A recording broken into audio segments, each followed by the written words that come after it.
Shalom warga kerajaan, penuh sukacita kita di dalam perayaan yaitu kematian dan kebangkitan Tuhan Yesus. Dan tema yang kita ambil, More Than Amazing Grace, Heavenly Grace. Karena itu mungkin kalau dikasih judul, saya berkhotbah tentang The God That Stooped Down, Tuhan yang membungkuk ke tanah. Kita melihat dalam Yohanes pasal ke-8, satu kisah yang menggambarkan siapa Tuhan dan Allah kita dan Raja kita itu. Seorang perempuan yang tertangkap basah berzina. Jadi bukan lagi kata orang, bukan karena konten porno, tetapi tertangkap dalam keadaan bukan tertangkap kering, tertangkap basah. Dilemparkan ke depan Yesus. Saya bayangkan dalam film The Passion itu.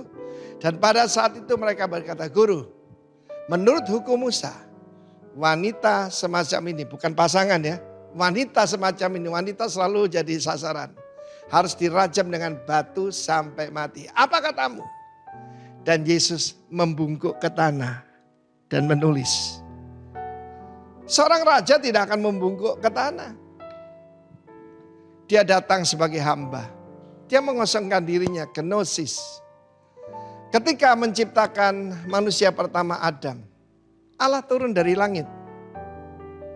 Dan bukan cuma berjejak di tanah, membungkuk ke tanah, mengotori tangannya yang mulia, membentuk tubuh daripada Adam.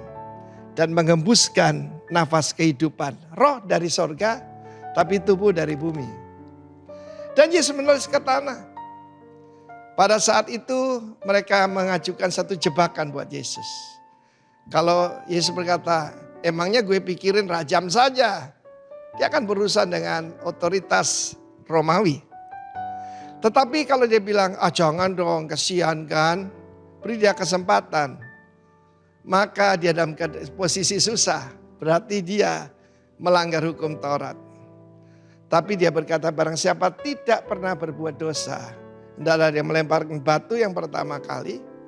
Dan kemudian dia kembali membungkuk ke tanah. Tapi sebelumnya dia bangkit. Ini gambaran bagus. Waktu Jumat Agung dia membungkuk ke tanah. Bahkan ketika dia memanggul patibulum, bagian horizontal dari salib. Tuhan yang tidak pernah membungkuk itu, membungkuk karena beban daripada salib. Saya dengar sekitar 50 kilogram. Sehingga dia terjatuh beberapa kali. Dia membungkuk kembali dan menulis di tanah.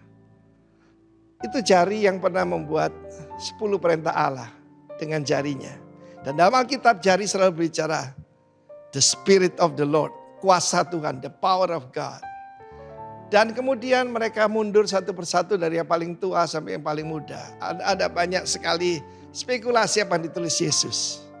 Tapi saya percaya jari itu mengukir di hati mereka. Hati mereka tersentuh. Lalu kemudian Yesus bertanya pada wanita itu, dia berdiri lagi. Cuma ada wanita itu. Di manakah orang yang menghukum engkau? Where are thou accuser? Accuser itu penuduh, pendakwa. Iblis itu diabolos, pendakwa. Jangan yang suka menghakimi orang nunjuk-nunjuk jari ya anaknya si pendakwa, saudara-saudara kita itu.